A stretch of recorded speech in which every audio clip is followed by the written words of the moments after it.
It's Millie. Hey everyone, it's Millie. It's Gabby. And welcome back to another week, hey, of Change by Degrees. Today we have episode 95, and it's about conspiracy theories. I'm going to come up with a cheeky title after.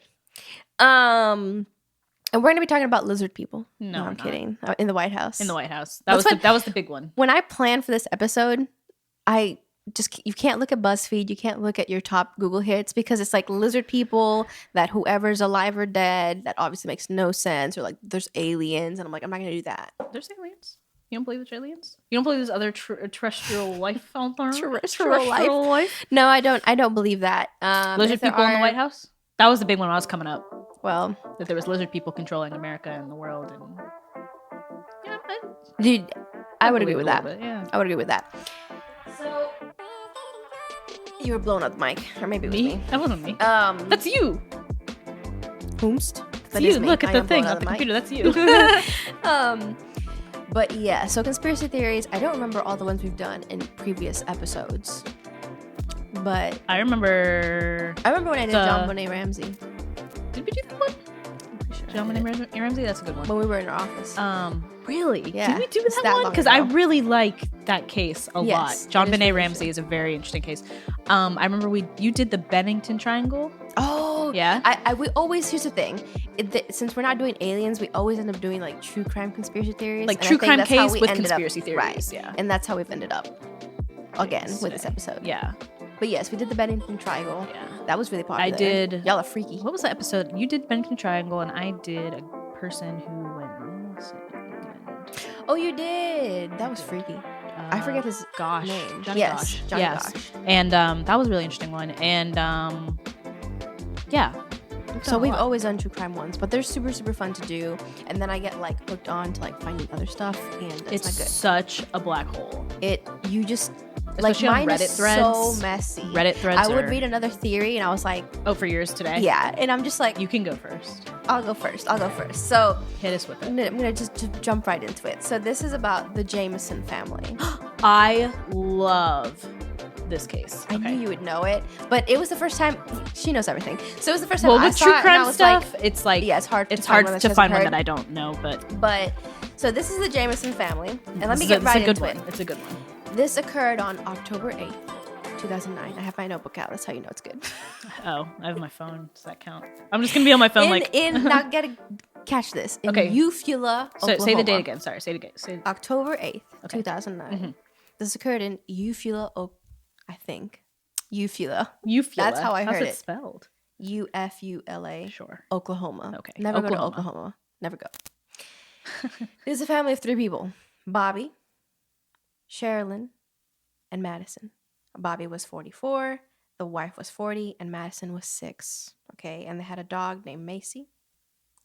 So they lived in Eufaula, Oklahoma. I don't know where that is in Oklahoma, but and they had kind of a crappy life currently. Actually, after I've had so many conversations with Gabby, I was like, this does really happen in real life, because basically, to get back, I'll try to do it chronologically. Do it the way you want. We can discuss as we go. They both were depressed. Oh, the parents. Yeah. And this has something to do with some conspiracy theories. But just like set up, you got to set up like the whole family situation. Yeah. What you're saying is relevant. That's all. You know more than me about this case. I've heard this case several times, but I love discussing it. So. Okay. So, they were both depressed. She was had I don't know, bipolar disorder. Is that how you would say it? Diagnosed. Bipolar or depression. And she was on medication, and she would feel like she was doing better, and she would get off it, which you've told me that before. And I was like, oh, it actually happens in real life. Bobby was part of a car accident years before that left him not crippled, but like he wasn't able to do stuff around the house. And this plays a really big role into some theories, but basically their marriage was suffering because she felt like Bobby wasn't doing anything and all that nonsense. And it just cracks me up because there's a few things coming up that I was like, wow, okay, this is just such a messy family. Yeah. So they, because their marriage was struggling, basically were planning to move 30 miles away to Red Oak, Oklahoma, to buy a 40-acre plot of land. Okay, and they thought this would be a fresh start for their marriage, for their family. even though they had tons of issues that we'll get into. But yes, so basically on October 8th, 2009, supposedly, allegedly, they were going to drive to this plot of land to purchase it, allegedly. And they left that morning, and they were on the way there, and they never got there. Apparently they got lost, but it was a really crappy road in this place of Oklahoma. Oklahoma will do that to you, I guess. I don't know. So what happened, basically, I'll skip ahead then. On October 16th, so more than 2 weeks after, the truck was found locked with no bodies inside. It was just the dog, Macy. And there was $32,000 under the driver's seat. And this is on the side of the road. On the side of the road, yeah. By like a forested area. And their phones were there, their wallets and IDs, like all this stuff was there. And they were missing. And when the sheriff went over, they got the dog out. The dog was alive. It still lives with Bobby's mom, actually. Yay, doggy. So she was like on the brink of death. But yeah, being in a car for who knows how long. In there. Yeah. And they had put out a whole search in the forested area, like horses, hundreds of people, dogs. They looked all around the forest. Actually, the dogs went to like a water tank that they thought maybe that's where the bodies were, and they emptied the water tank and they didn't find anything. And on October 17th, so the day after, they used their phone's like log of where they were at, like where your phone pings off of cell towers. Yeah, and so they had seen that actually they had went to a nearby hill that was like 15-20 minutes away from where the truck was. They took a singular photo, and you can see this photo. It's really creepy. Of Madison. Of Madison. And she looks like she's being forced to like smile or pose. Yeah, the photo's weird. It's really weird. She's the only one in the photo, correct? Yes, it's just her like posing with like her arms crossed on top of this hill. She looks really kind of uncomfortable. She does. She's smiling kind of oddly, and people thought that maybe like she was forced to take this photo. Yeah. But then apparently they went back to the truck, and that's where the records end. It doesn't move. Obviously, their phones were found in the truck. But so the police had this information from the phones. They checked the hill, but the bodies weren't found. And then on November 15th, 2013, so like years later, skeleton remains were found side by side, face down.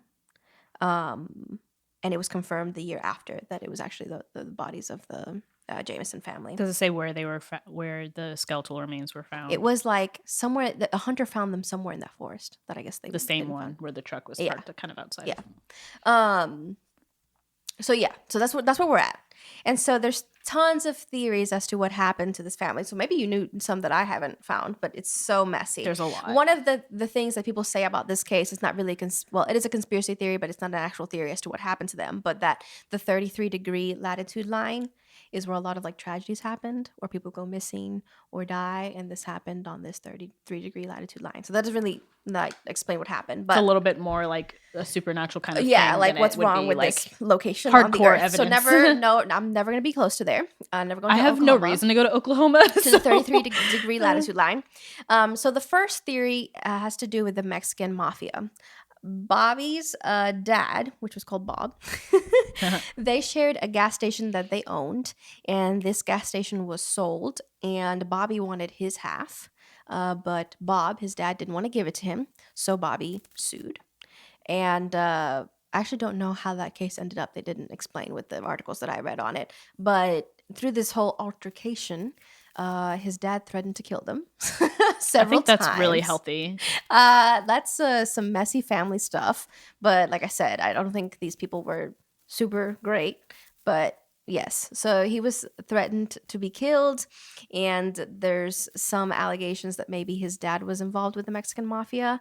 Now, I believe his dad actually had a really great alibi. He was in the hospital, super sick when this happened. So it couldn't have been, good alibi. It couldn't have been him, but some people think that maybe the dad paid somebody to get rid of them for him. But the police, of course, didn't really follow that. It just kind of died there. The second theory is this murder-suicide, which people think that Sherilyn actually killed them because one of the other details about this case is that she was a super paranoid person, and she kept and she had bipolar disorder? Yeah, okay. And she kept a .22 caliber pistol in the car, and that wasn't ever found, like either in the car that was abandoned or with the bodies. And so a lot of the people think that there's no way she would have done this. There's some reasons that I don't agree with. Like, why would you bring 32 grand and the dog if you plan to do a murder-suicide? I'm like, well, she was bipolar, depressed. Like, you don't have to be in your right mind. But to me, I'm like, if she did murder them, where's the weapon? Mm-hmm. Unless she choked them out. Yeah, if you're doing a murder-suicide, it's the weapon's not going to move. Everybody's dead. It's not like you can throw the weapon away. Exactly. So she could have maybe killed the other 2 people, but if you killed yourself, you're going to have the murder weapon right next to you. And the bodies were found, again, really weirdly face down. That, for me, that points to somebody leaving them there, obviously. Right. I mean, you could lay the 2 people down, and I guess, like, if you suicided yourself, that's not so bad. But then, like... Suicided yourself. In a way that you would be laying down right next to them. But again, there's no murder weapon. Yeah, the weapon would be right there. Unless you, like, laid to your own death in your sleep. After killing the 2. Like, for me, it makes no sense. It just doesn't really make sense. Not for the reasons of, like, it makes no sense that you would have that amount of money or whatever. Also, their skeletal remains, I'm assuming, I actually don't know this, but because it was years later. Yeah, there was holes. It like, because there's so much decay, they probably couldn't, I don't think they could tell the cause of death. Like, for example, Bobby's remains had a huge hole in the back of his head, and they thought, oh, maybe he was shot, but the remains in general were not super complete. Yeah, so they really decayed. They didn't. So it's probably like they might be able to say like, well, it looks like he was kind of shot execution style if it's in the back of his head, but at the same time, it's like, can that be determined? So many things, because after this was 2009, they found in 2013. Yeah. So like after that's like what, 4 years? Like that's they were not very reliable. And additionally, people who do think this was a murder suicide also bring up the point that in the car there was found an 11-page hate letter to Bobby from Sherilyn that she wrote. Wife, I don't know if Bobby had found this this little envelope, this letter, like snapped off. About just like how many problems they've had in their marriage, that she wants a divorce, that she's not happy, yada yada yada. Especially after his accident, he's not helping out around the house. So they think, okay, she was obviously upset and just maybe in her bipolarness decided to do a murder suicide, but that isn't a very popular theory, so oh well. The third one, and I know this is the one that Gabby's gonna love the most, is this witchcraft cult creepy I've heard stuff. This one and I don't agree with it. Really? I know the theory I agree with, but continue. So basically the Jamison's pastor, which was Gary Brandon, when the police interviewed him, he was sharing how both Bobby and Sherilyn thought that their house was haunted by an evil family. This was so creepy. I wanted to skip over this part in the article because I got scared. Like, I'm not saying this theory. Like, this is what there's. It's all valid. This is apparently real. Again, these people had issues. Like, they struggled with depression, and their pastor was saying, they thought their house was haunted, and apparently Madison was talking to 2 of the dead people. Again, I don't know how real this is. I don't or how reliable, because kids also are. She was 6. Stuff up. Yeah, she was 6. So like they have imaginary friends. If my child ever has an imaginary friend, I'll be like, we're gonna stop this right now. I'm gonna need you to. I'm gonna have to like sit my child down and be like, I need you to tell mommy right now. Like, are you pretending right now, or you're actually here? Right. Like, I'm gonna need you to like break it down for me because we're about to leave this house right now. So apparently, again, they could be that Madison just had parents who thought their house was haunted, and your active imagination thought you were talking to 2 people who were dead.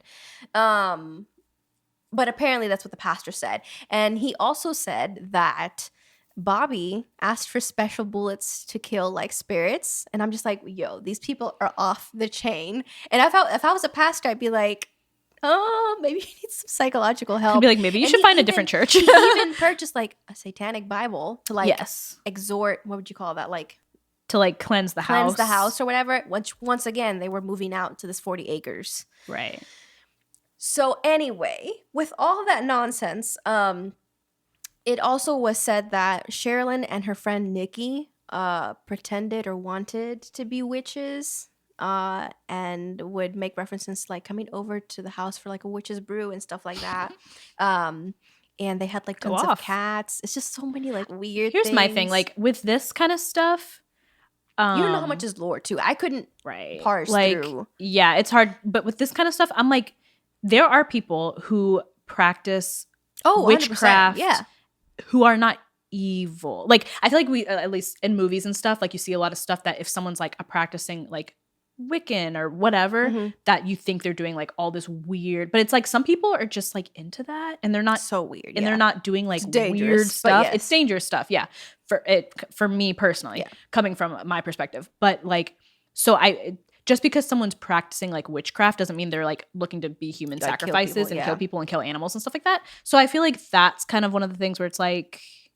And I mean, they also like Nikki, which was Sherilyn's friend, said that also they lived in a community where you would just want people to be scared of you so they wouldn't mess with you. Like Sherilyn had a habit of like writing notes throughout the town, and she thought, I think their neighbor like was poisoning their cats, so she would write family notes, just like, seems to have an issue. It just have a problem. She would write in their shed one time like 3 cats were killed in this community and we're gonna get you or something like that. Sherilyn. Oh, she would write notes about people killing her cats.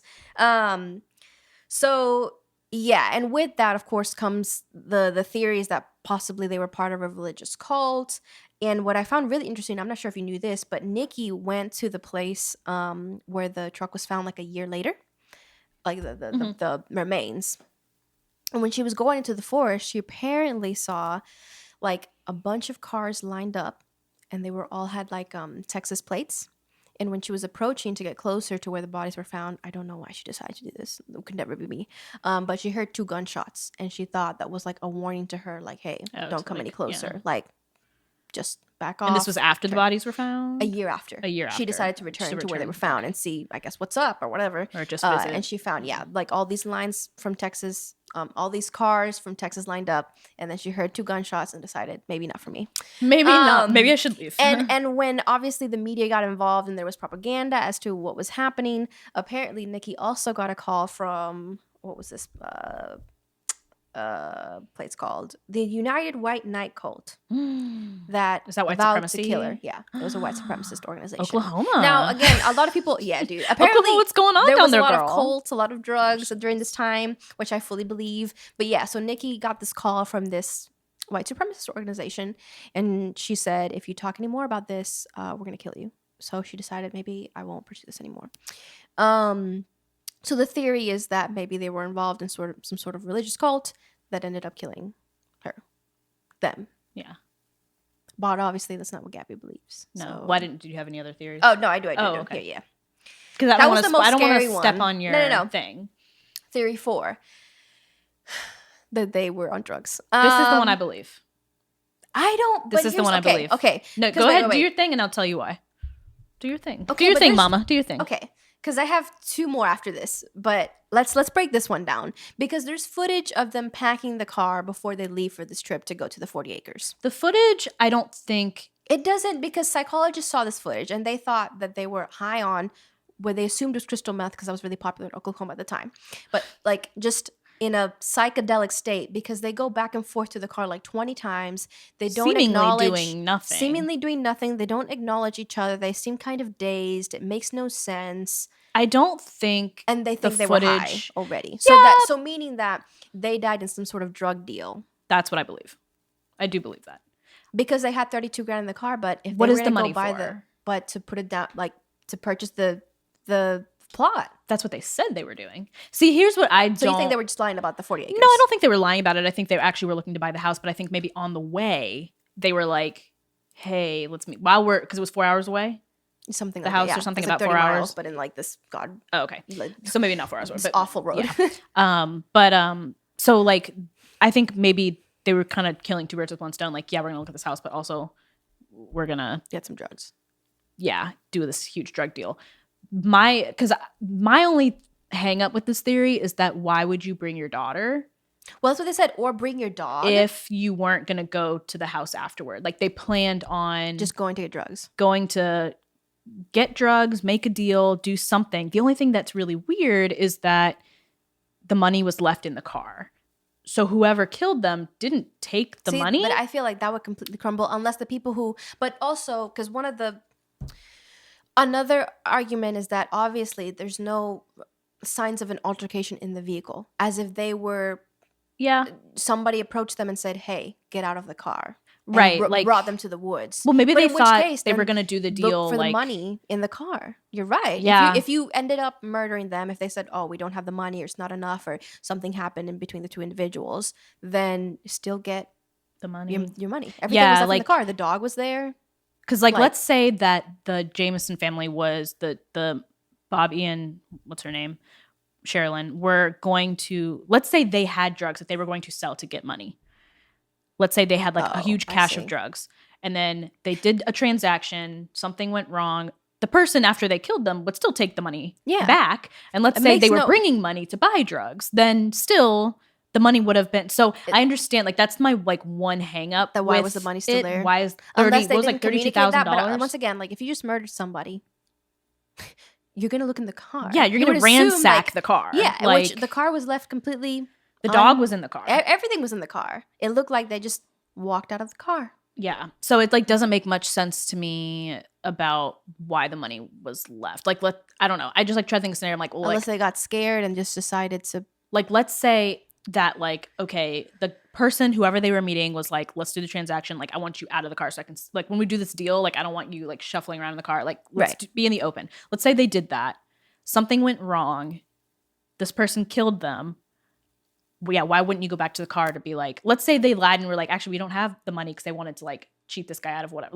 I don't know, just weird, but the money's there. Why is the money there? For example, when that picture of her in the hill, possibly these people already... were there and the girl was uncomfortable and whoever, like I said, the phones were returned to the car. Yeah. Either they came back to the car or whoever murdered them went back to the car. You would have found that money. Yeah. Unless it was just one of these, this might be one of your other theories.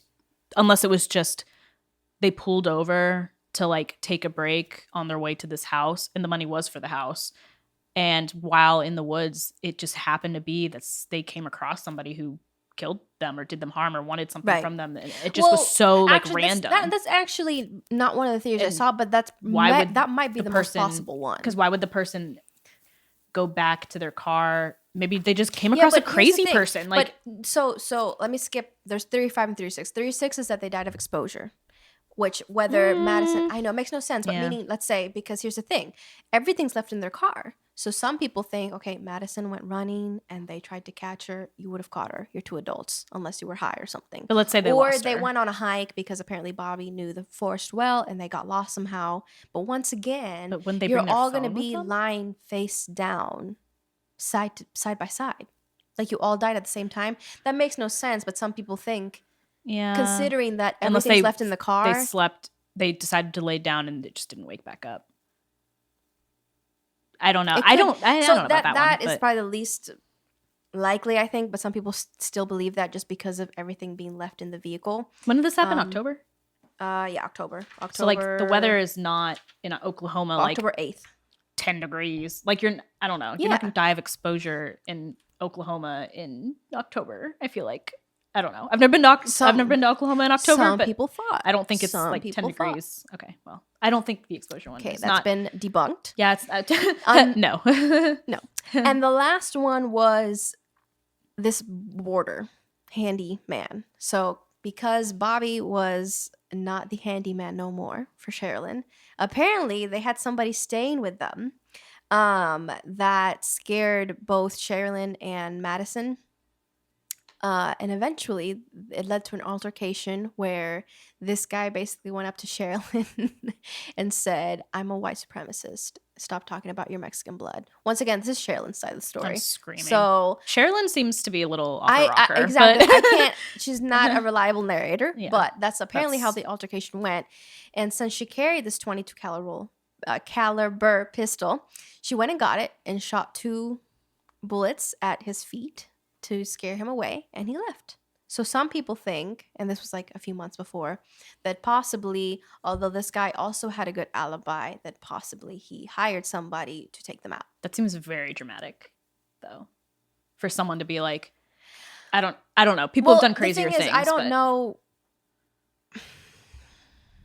You know what I mean? It just seems super dramatic to that be your retaliation. It's there's so many weird things of okay, there's an 11-page hate letter. There's this guy who stayed at their house. They were very likely on drugs. They both had mental problems. They were going to go buy this plot of land. So the money made sense. Yeah, the footage from the house, I don't feel like... shows much. I'm just like, they're high. Some people really are convinced. I think I agree, because the footage is them packing the car before this trip. Like, this is the last known footage of them. It's like their house camera. Bobby's mom had those cameras installed because they were scared about Bobby's dad doing a hit and run on them. So it's like the Mexican mafia. So it's just like a it's not ring, but it's like that. Like, you just have a camera outside your garage or whatever. And you see them going. It shows their driveway, and the truck is in the driveway, and they're packing it.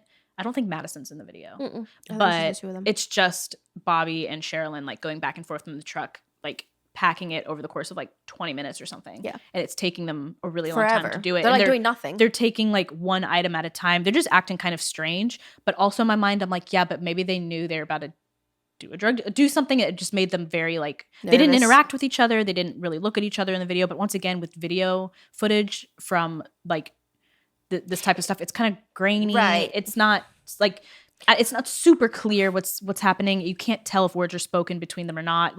So I don't know. It's just one of those things where I'm like, the video evidence is weird, but I wouldn't say that that's they're definitely on drugs. So out of all of these, you think it was drugs? I think it was something to do with drugs, because I don't know if one of them or both of them did have a history of using or something, but I wouldn't say in the video that they're high. I believe the drug theory, but I wouldn't. Or if it's not a drug thing, I think they got mixed up in something that they shouldn't have been mixed up in. Some people thought that they were part of organized crime also. Here's the thing. I feel like they're in something illegal. When you have a case like this, they were involved in organized crime. They were part of a cult. They were whatever. Yeah, there's always something. But somebody wanted to take them out. So, I mean, there's really outlandish theories also. I guess I could... I don't know. I'm super convinced that it just can't be the drugs because the money's left. Yeah, that's the weird thing. Point. But with all of these, it's as soon as you figure something out. Well, there's no evidence. Yeah, I mean, I don't know. It's just the money. Yeah, it's just a weird amount of money, and I know they were gonna go to this house or whatever, $32,000. But I don't know. It's just as soon as you with all of these, as soon as you think you figured out one aspect of it, there's some aspect of the whole case that you're like, well, that doesn't make sense with this theory, and that doesn't make sense with this theory. And the thing is, everybody who's tied to this case is so unreliable. That's true. Yeah. You either had his drug dad addicts or religious cultish people.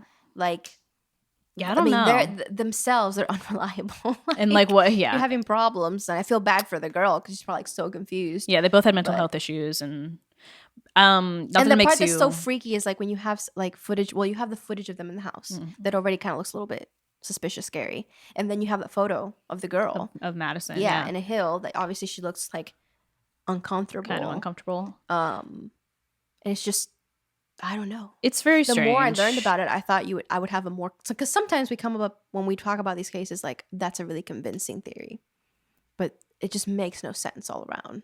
Yeah, it's a weird one. And like I said, this was probably, I remember actually hearing about this case before they had found the bodies. So there was another, really? Yeah, because that's how long ago that wow. Because they found the bodies in 2013. Yeah. So I was and it was only confirmed. I've been listening to true crime and stuff really long time. But I remember there was a theory before they found the skeletal remains that they had actually fled to Mexico.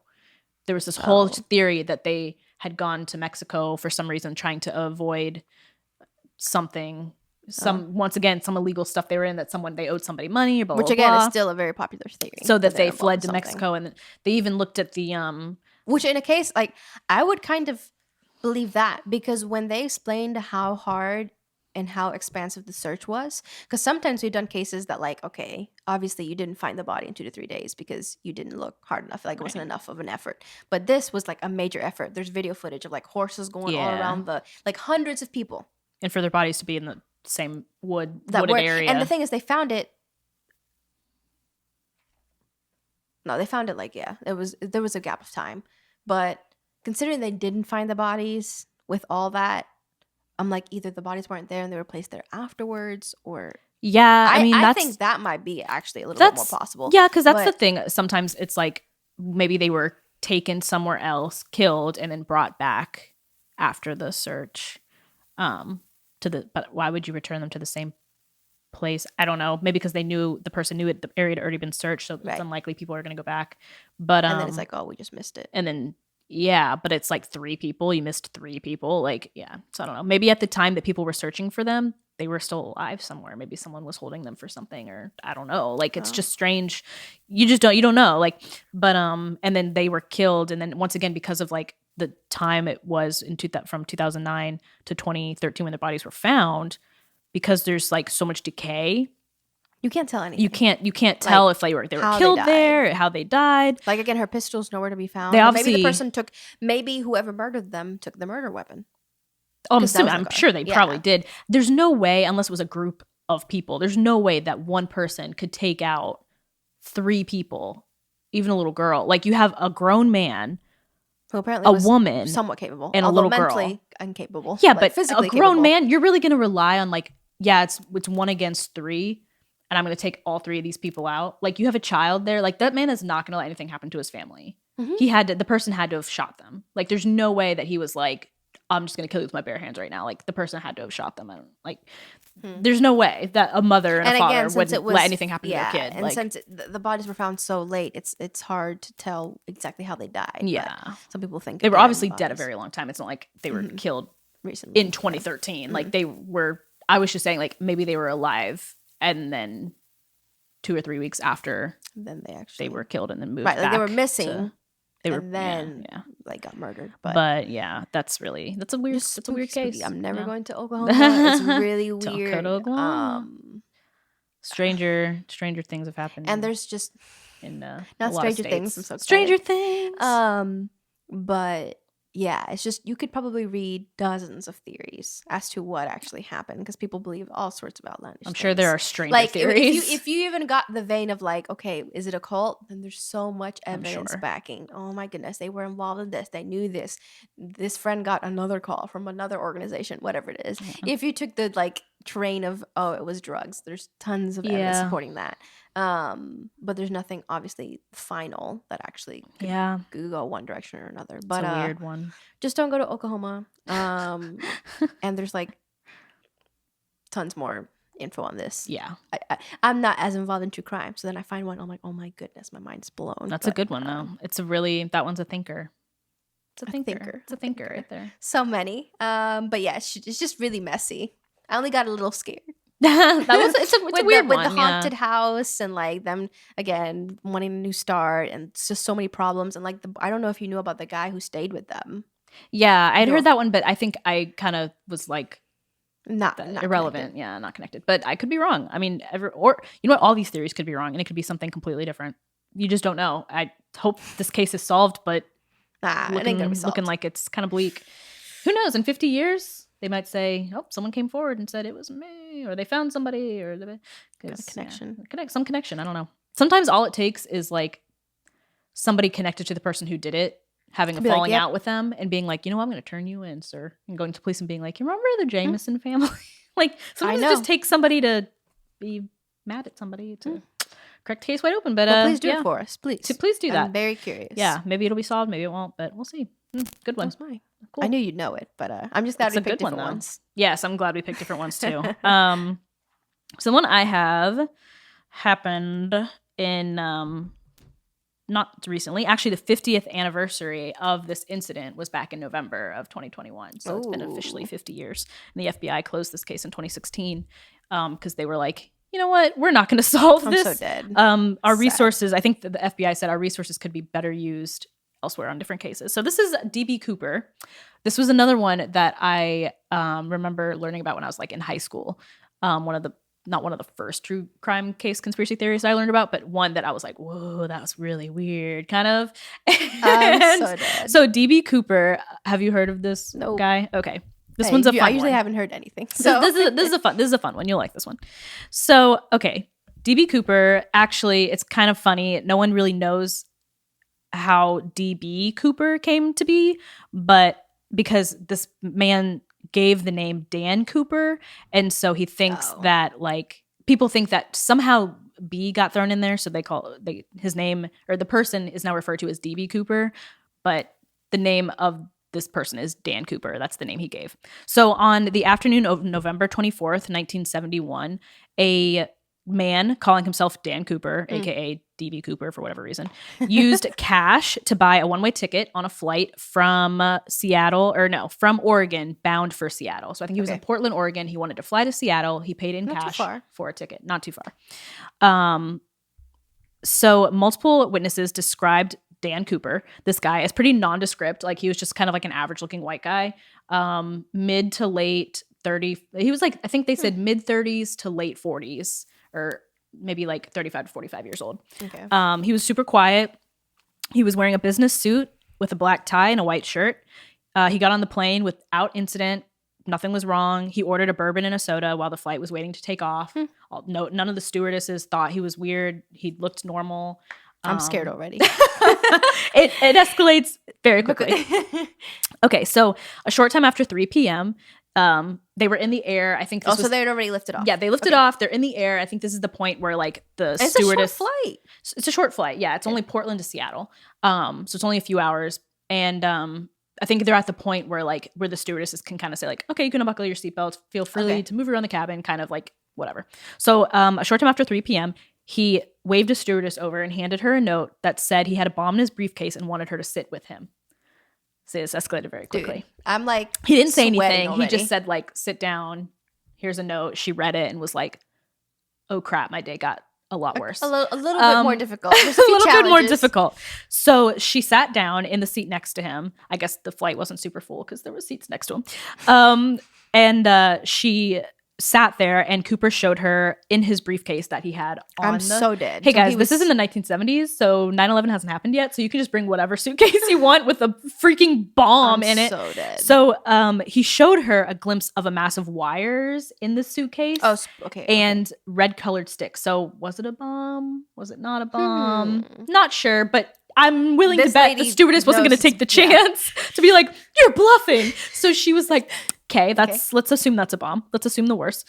Then he demanded like the stewardess write down what I'm about to tell you. And she was like, okay. So she's like, I will listen. So she wrote down what he told her. She went to the captain of the plane, the pilot, and the note said that he is demanding 4 parachutes, okay, and $200,000 in $20 bills, which is about $1.2 million today, or probably more, because I think it was $1.2 billion in the early 2000s and like inflation.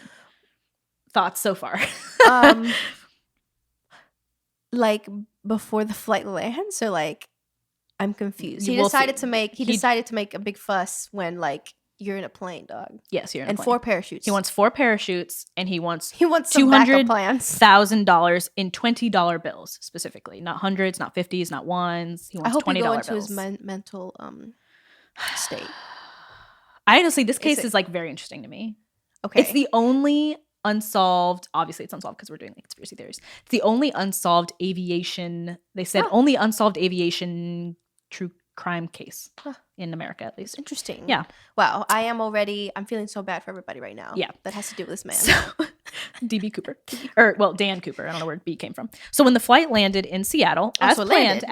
Okay. He was willing to wait. He was like, I have a bomb, but it's fine. Ask for parachutes? I want 4 parachutes. And obviously, when they landed, he was like, I have a bomb. LOL. LOL, guys, I have a bomb. I want $200,000 this guy, and 4 parachutes. It sucks. I'm like, go blow yourself up then. Or he kept everybody on the plane. Is that? We'll get there. Okay. I love how I'm really trying to get ahead on like, you make no sense. Okay. Yeah, it doesn't really make sense. If I was a stewardess, I'd be like, I didn't sign up for this.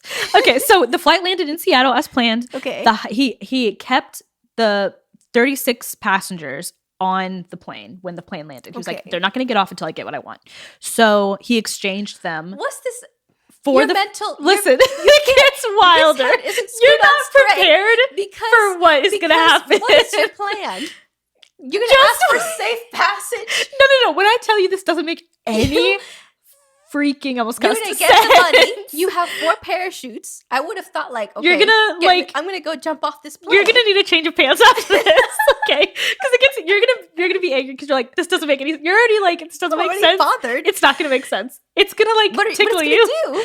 Listen, okay, so, and people who know this are probably like, oh my God, just wait. Okay, so this stupid little goblin of a man, okay, literally, like, this, like, horrible human being is like, give me the money, Okay, it's okay to laugh. No one gets hurt. Well, okay. So the 36 passengers leave. He lets them go because they give him $20,000. $200,000. Sorry, $200,000 in $20 bills. And the parachutes. In 4 parachutes, yes. So he lets them go. And they catch the guy. 36 No. The 36 passengers. No. The camera said dead. The camera said no. It was too much. The 36 passengers are allowed to leave. So he's still on the plane. So he kept the crew members on the plane that just landed in Seattle. And he told them to take off again because he still has the bomb. So he's like, set course for Mexico City. I want to go to Mexico City. And so they're like, oh, freaking K, we'll do that. So he's got his money. It's just him in the crew. Yeah. Okay. Just him in the crew. I don't know if he left. I think he let some of the stewardesses off because like he didn't need a Coke and rum or whatever he ordered before. He was like, I don't need you. But he was like, fly to Mexico City. So they're like, okay, sir. So the plane, per his instructions, this is his instructions. How is this unsolved? Right now I'm like, how is this unsolved? You'll see why. If he blew up the plane, no. If he landed somewhere and the plane was never found. You're not going to guess how this ends. How this whole incident. You're never going to. Well, you might They guess. dropped him off in Mexico City. No. Never found again. So per his instructions, he wanted the plane to fly under 10,000 feet, which I don't know how high planes usually What do you care, dog? He wants it to fly under 10,000 feet at a speed slower than 200 knots. So he's very specific, and he's like, this is how it's going to go. Okay, so he's like chilling. They're going to Mexico City. Smart be this stupid. Okay, you'll see. Okay. Around 8 p.m., they're between Seattle and Reno, Nevada. So they're nowhere near Mexico City where he wanted to go. Okay. They're still, between Seattle and Nevada around 8 p.m., all of a sudden he lowers the rear steps of the plane and jumped with the parachute and the ransom money. He jumped out of the plane. Nowhere near where he said he wanted to go. And he disappeared. And they never found him again. They never found this man. So I have theories and suspects and stuff. We'll go through it. But that is the incident. So he landed in America. He was in Seattle. Yeah, somewhere over Seattle. He ended up. Somewhere over Seattle. He jumped out of this plane with the parachute and the money. And I guess the bomb, I don't know what happened to the suitcase that he allegedly had a bomb in. I'm not sure what happened to that, if he took that with him as well. But the suitcase of money, he just... So in America, they never found this man. Yes. He gave a false name. Obviously. Okay. I like how you're like, I think he gave a false name. Yes, his name is not Dan Cooper, DB Cooper. DB. Okay, so... I don't like it. So he literally jumped out of this plane, and they were like, I guess that's it. And they went back. So they flew the plane back, and they were like, dude, this guy just like, he jumped off like around Reno. And I don't think they were almost above Reno. I think they were still in Washington State. Okay. I like how he asked for 4 parachutes. Yeah, I don't know why. He was like, give me 4. Plan, in case the one you give me is not good. What was he going to do? Come back and get the other one? Yeah. After jumping out, that one didn't work. He probably jumped with all 4 of them. I don't know. It doesn't say, but he jumped with at least 1 parachute. Maybe he died. Maybe that's why they didn't find him. Okay, so let's get into this. Ground. So after this whole thing is done and over. Oh, what was that? That was scary. So okay, it was initially believed that this guy, DB Cooper, whatever, knew the area just because, like, why would you jump out of a plane in an area you don't know? Yeah, you'd be lost. And they also think that he possibly had a military background because he had knowledge of like aviation and stuff like that. So they thought maybe he was possibly like a paratrooper with like the Air Force or something because he had knowledge of parachutes. He knew what to ask for. He knew to lower the rear steps of the plane. He knew like only fly 200 knots under 10,000 feet. Like he seemed to have knowledge of this. How to be able to like get out whenever to execute wanted. This. Yeah. But he saw us crack in the system. This makes me like really crack up a little bit. Later, the FBI came back and said, that's probably not a good theory that he had extensive background in aviation. Maybe he had like an overview, but he probably wasn't a paratrooper because when he jumped out of the plane with the parachute, he obviously didn't realize how they word it. They say the jump was too dangerous and an experienced paratrooper or skydiver would have known that because he failed to notice that his reserve parachute was sewn shut for use in training. So the parachute wouldn't have opened. It was sewn shut because it was a new parachute. So this man died. So the parachute that he was wait. So the parachute because they were like he's experienced, and then they were like, but not that experienced. So the parachute. So the parachute he used to jump off the plane never opened. Presumably not. They didn't see him. I don't know enough about parachutes or skydiving and stuff, but presumably like parachutes come sewn shut and you have to like open them in order to like. So he asked for 4, but he only picked one of that one. I'm assuming, yeah, because they were used for training, and so you have to. He just wanted an unless they didn't see him. Right. Open this or cut the ties or the stewardess or whoever in the crew saw like, okay, well, you obviously don't know that you're about to die right now. Like they saw him jump out, but I guarantee they're not all looking at him what he's doing every second of this flight that they're flying over Reno or whatever. So like I'm assuming that, you know, just because they didn't see him undo the parachute, however you have to do in order for it to work, doesn't mean he didn't do it. You know, so I don't know, but that's what they're like, well, it was a really dangerous jump because one, it was a training parachute and nobody saw him like do the thing in order to make it open. So that's one thing. So, and also they go into this later, but they also were like, it was also a really dangerous area to jump over. Like it was a very rugged terrain. Like you're in the Pacific Northwest. Like it's not like. You should have waited a little longer. So they're saying. Yeah, it's like, that's a really dangerous area to do this, to land in. In November in the Pacific Northwest, it's cold and it's super rugged. There's obviously the Rocky Mountains are humongous. Like it's just a really bad area to land in. So that's the other thing. But so there were 800 suspects that were looked at in the first 5 years. All of them were pretty much eliminated. Like they could not find out who this guy was. Wow. Some were ruled out on the basis of DNA. But why are they looking for people if they think that maybe he died?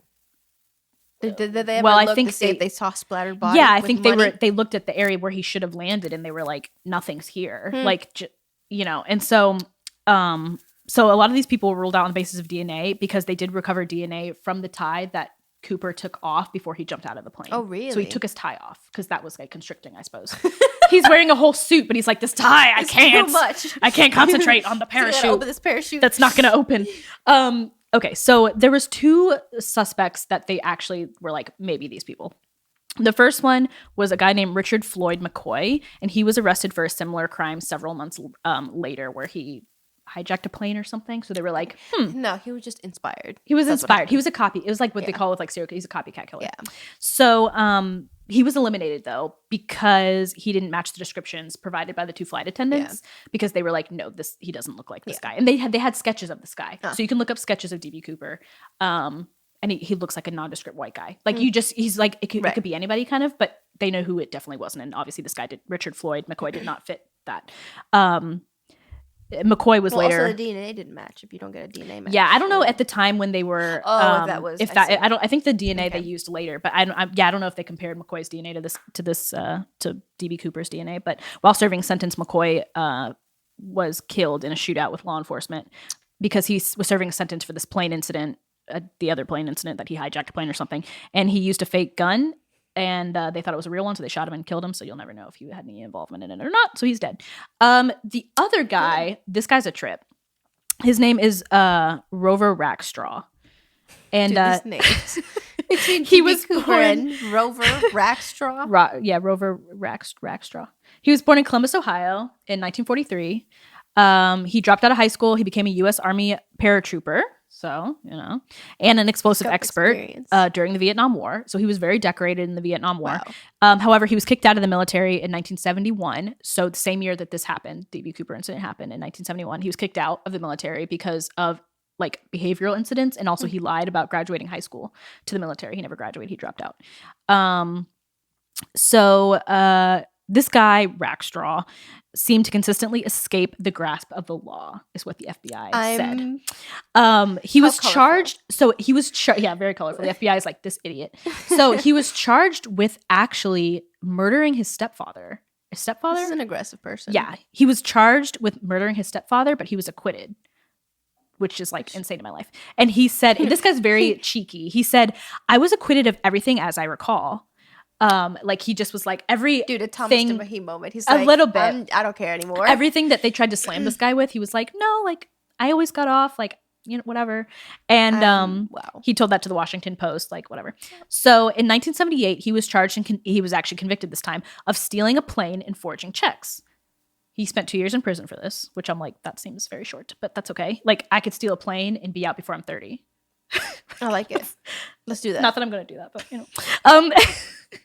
I'm going to DB Cooper this thing. Just jump out. Dude. Okay. Take off the tie. So take off the tie. So Rackstraw was dismissed as a suspect usually because he was believed to have been too young. At the time when this happened in 1971, he was only 28 years old. And all the witnesses said this guy looked to be like 35 to 45 years old. This guy, dude, Mr. Cooper dead. Yeah. So years later, this case gained more traction because it went cold. Like no one knew what happened to this guy. When a filmmaker named Tom Colbert and an investigative team started looking into this again with the FBI. So he gathered enough information to make the case that it was Rackstraw behind the hijacking. And they released a miniseries about it, whatever, that aired on the History Channel. And this guy argued that it had to be Rackstraw because he had the experience from like the military and he was a paratrooper and stuff. And he did not care about any legal issues. He's like, yeah, I'll steal. He did steal a plane and he was like, I'll steal a plane again. Like, well, I don't care. And he'd worked with explosives. So like having the bomb would make sense. He also had a very bore a really striking resemblance to the sketches that were made from the eyewitness accounts. So he kind of looked like DB Cooper a little bit. And if you look at them side by side, it is pretty like it is pretty convincing. Like it's pretty convincing. Apparently Colbert's team, the guy who made this film, also obtained 2 letters in which DB Cooper apparently wrote a series of codes. They got these letters from I don't know where. So this is kind of like, But according to the man who broke the codes, who was a code breaker during the Vietnam War, so he's like legit. His name was Rick Sherwood. One letter allegedly says, quote, "And please tell the lackey cops DB Cooper is not my real name. I am First Lieutenant Robert Rackstraw. DB Cooper is not my real name." So like people were like, well, that's pretty blatant. Yeah. Like I am Robert Rover, whatever his name is, Rackstraw.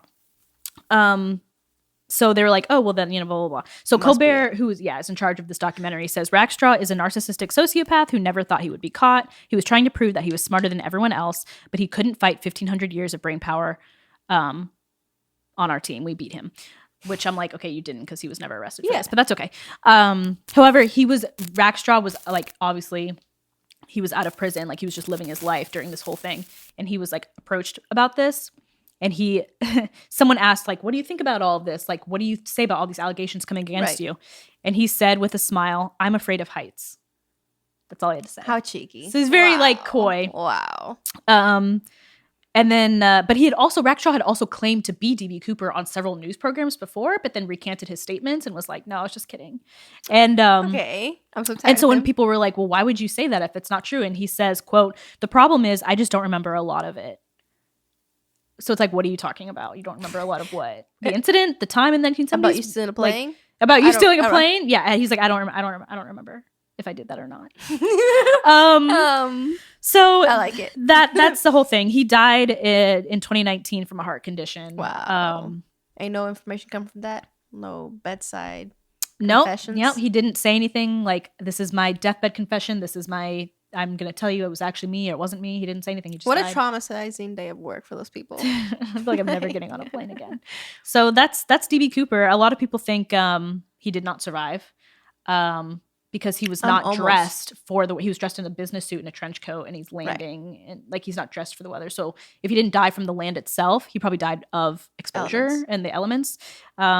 He also jumped at the altitude that he jumped at. The winds were more than 200 miles per hour. Like you don't just jump out of a plane and fall straight down. Yeah. You're like blasted away into another universe. So, and also that because of the winds, 200 miles per hour, the parachute, even if it did open, would not be able to be steered. So like who knows where he actually landed. There was a break in the case in 1980, and this is actually kind of funny and also goes to your theory that you think he's dead. Yeah. Investigators received a break in 1980. A boy found a decaying package containing $5,800, and it was buried along the Columbia River north of Portland. The serial numbers of the money, all of which were $20 bills, did match those of the ransom. So it was... So one more time. Wait. Yeah. They found how much? $5,800 out of the $200,000. It could have, like, some of the money could have gone flying out or something. Yeah, and it was the same money. But it was found next to a decaying... it was decaying package. It was buried along the Columbia River. So, but it was only $5,800 out of the $200,000. But that because of that serial number, it was the money. The serial numbers, it says the serial numbers of the money, which were all $20 bills, matched those of the ransom money. Because each thing of money obviously has a unique serial. Yeah. It's almost like a Social Security number. So they did an extensive search of that area along the Columbia River, and they did not find anything else. And the FBI closed the case in 2016 because they were like, we can put our resources in better places. And so the case is technically closed, even though it's unsolved. And that's the last thing they found in 1980 was the money. That's the only thing they found connecting anything to. So a lot of people think Rackstraw was D.B. Cooper. I don't know. I don't know. In my mind, I'm like, maybe, but at the same time, there's no way this man like survived. I don't think he survived. When he jumped off the plane, he had the bag of money like on him? It didn't say, it just said he had the parachute, which I'm assuming was strapped to I don't know how parachutes were made in the 1970s. And then he had the suitcase of money. He took his tie off, but he still had his coat on. And he just like jumped out of the plane, and they were like, I thought we were going to Mexico City. And he was so dead. I'm going to get off here. I like it. So he's a character. Yeah. I have to admit. He's a character. And I don't know. I think the money being found is like super funny to me. Yeah, but they only found $5,800 out of $200,000. Yeah, but that, I don't know. I'd have to look at, like, if the bag was open, maybe some of the money flew out, or I think it was in like a briefcase. So it was all $20 like bills and closed. But considering the winds were like 200 miles an hour. He's a jokester. You know what he did? He's a jokester. He was like almost about to die. He opened the briefcase, let a little bit of money come out, closed it back in. And you think in midair he was like, let me open this really fast and then close it while the way he went about everything else? 100%. I think so. That's D.B. Cooper. No one knows who he is. So you think it's this guy? I don't know. I think he died. I don't think he could have survived that fall. But you thought, maybe the guy was like, but I'll take credit for it though. Well, yeah. My thing is, I'm like, if it was Rackstraw, he seems like the kind of like narcissistic sociopath that on his deathbed he'd be like, and it was me, just to get like the last attention. But he didn't say anything like that. True. So he was cheeky about it. His adventures. Yeah, he was. Yeah, he couldn't remember. He was cheeky about it through his whole life. But I think he just liked the attention. But he wasn't going to admit to it because he's like, I don't want to go to court over this. I'm just going to be cheeky about it. So I don't think it was him. I think this D.B. Cooper guy, whoever it was, I think he died. You were smart, but not smart enough. Yeah, people were like, the FBI was like, wow, he has like paratrooper knowledge. And then he was like, they were like, but maybe not because he got a this idiot. Got a parachute that didn't. The 4 parachutes still takes me out. I don't know. I love how he asked for 4 and you got the one that you didn't even know how to use. So it's good. Well, I mean, like if I was the person providing the parachutes, I'd be like, I'm not going to tell this idiot how to use it. Like, dude. Go ahead. Screw you. Yeah, jump out of the plane with this parachute that's not going to open. Like, also if if you're risking your life jumping out of a plane, I'm assuming you know how to use a parachute, but obviously maybe not. Wow. Yeah. So that one really cracks me up. D.B. Cooper. D.B. Cooper. The name. Yeah. I feel so much more knowledgeable. I feel good about it. Once again, I just go back to like just how that whole like thing went down. Him just being like, sit down here. I'm going to write a note and give it to the pilot. I'm like, obviously I don't know. He went about it in such a like, I don't care like way. He didn't have a gun. He was just like, he didn't need a gun. He had a bomb. But he's just like, but it's not like he was like, all right, everybody stay real. He was just like, he didn't tell any of the passengers. I don't even know if the other passengers were aware that like this was happening. Because he wrote, no, it's not like he said it out loud. He wrote it down and told the stewardess, like, go tell the pilot. No, because he didn't need all that extra, like, drama. Yeah. He's like, I don't want everybody in my business. I just want the $200,000 and the 4 parachutes when we land in Seattle. He's a model guy, just good guy. So yeah. That's all I got. It's D.B. Cooper. Dude, every time we do another case, I'm just like, how is, like, this real life? How is this real life? But it's okay. It's like Balloon Boy. That's all I got. So that's our cases. Cooper. Any other closing statements you'd like to make about either of these cases? What have you got to say about these conspiracy theories on these true crime cases? Don't do drugs. Okay, good. Don't do drugs. And you and I have to join the police force, so we can actually. It would not go well. I'm gonna call FBI hotline and be like, by the way, I've solved the DB Cooper case, so you might want to open it. Yeah, he died. You idiot. Hang up. Yeah, I think like the I don't know. I also think a really good question. I'm like, depending on how far you fall, hasn't anybody like asked the question? Does your body blow up? Like, would have like blown up into different pieces? Well, yeah, it's like your body should be there. The briefcase would stay the same. Like, I feel like I think they searched like the area or around the area where they think he would have landed. But once again, it's hard when you're flying that fast and someone falls between Seattle and Reno. It's like, well, that's where he jumped out. Pummeled, but I'm like, so maybe he just like exploded. Well, it's kind of like, well, yeah, that's where he jumped out at, but like he's not going to land directly underneath where he jumped. Well, it could be anywhere, like in this area. So it's just, you know. But if you had found the money somewhere, then I'm thinking. But people do think some people do think he survived, and obviously it's this Rackstraw guy, or other people think Robert or Rover, whatever his name is, Rackstraw guy, and then other people think that he just like died. But I'm like, but there was no. They didn't find any remains around the area where they found the money. I don't know. It's just this guy, this random guy, hijacked a plane, got $200,000 just to make sure he already was like, he was like, I'm gonna get away with this, and then just disappeared. And the FBI is like, well, in 2016 they were like, it's been 40 some years. Yeah, so the 50th anniversary of November 1971 happened in November 2021.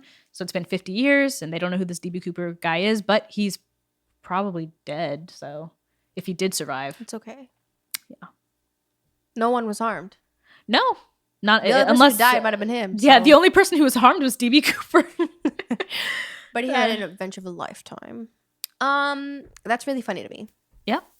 And it's kind of cheeky, although again, maybe the people who experience that are traumatized to this day. I'm sure they are. But no one died. No one died. No one was hurt. It's just that's really tickles me. I don't know. He had like a bug up his ass or something. That day. He was just like, "It's okay, we're done." He was just kind of like, I feel like I really need to jump out of a plane with $200,000 right now. He James Bonded it. I would really like feel so much more alive if I did that. Yeah. 006 did. He just had something in him that day that told him, I need to jump out of a plane ASAP. Like, please land. When you land this plane, I need a parachute. Fly back up so I can jump. A theory is, I didn't even bother putting this in, but I remembered it. Dead. Because one of the theories is that, like, he was like a thrill seeker and just went to some random guy was like, I want to try this. Or he's like, I'm going to die, but I want to have fun doing it. Yeah. So people think maybe he was like an adrenaline junkie, and he was just like, he didn't actually have a bomb, that it was just like a mess of wires and stuff and it wasn't even like, that people, the everyday citizen, wouldn't know if it's a bomb or not. So he was just like, let me just. But then if that's the case, yeah. Well, I don't know. That's the thing. I'm like, did he jump out with the bomb too? It's weird. I don't know. So, or was it a real bomb? I don't know. But anyways, people think that this guy was just some random average middle class guy. I'm DB Cooper. You're DB Cooper? Yeah, you look like him. I'm so tickled, but it's okay. I'm gonna process that. And just don't do those things. Don't do drugs. If you're gonna jump out of a plane, please do it right. Just have a good parachute. Have a good parachute if you're gonna jump out of a plane. And honestly, get ready for more true crime, because that's what we have coming up. Apparently, that's what we're doing. Oh yeah, the book. We do. The book. Millie thought. Okay. We'll have the conversation when we get there. Right. Okay, next week or 2 weeks. I don't know what's happening. All right, that's it. Follow us on @_changeberries on Instagram, and review us on Apple Podcasts. And tell us what you think about DB Cooper and the Jamison family. I'd like to know. Maybe the Jamison family is DB Cooper. Just, if you are DB Cooper, come forward. We'll interview you for a podcast. He's probably like 95 now. But yeah, but you didn't harm anybody, so. Yeah. Nobody was harmed in the making of this hijacking. We won't tell. We won't tell anybody. We'll release it after you're dead. Yeah, we won't tell anybody if you tell us. We're really trustworthy people. So anyway, that's all we got. All right. Oh. See you next week. Bye. Bye.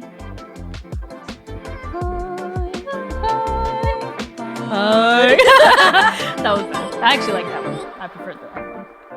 The last one? Yeah.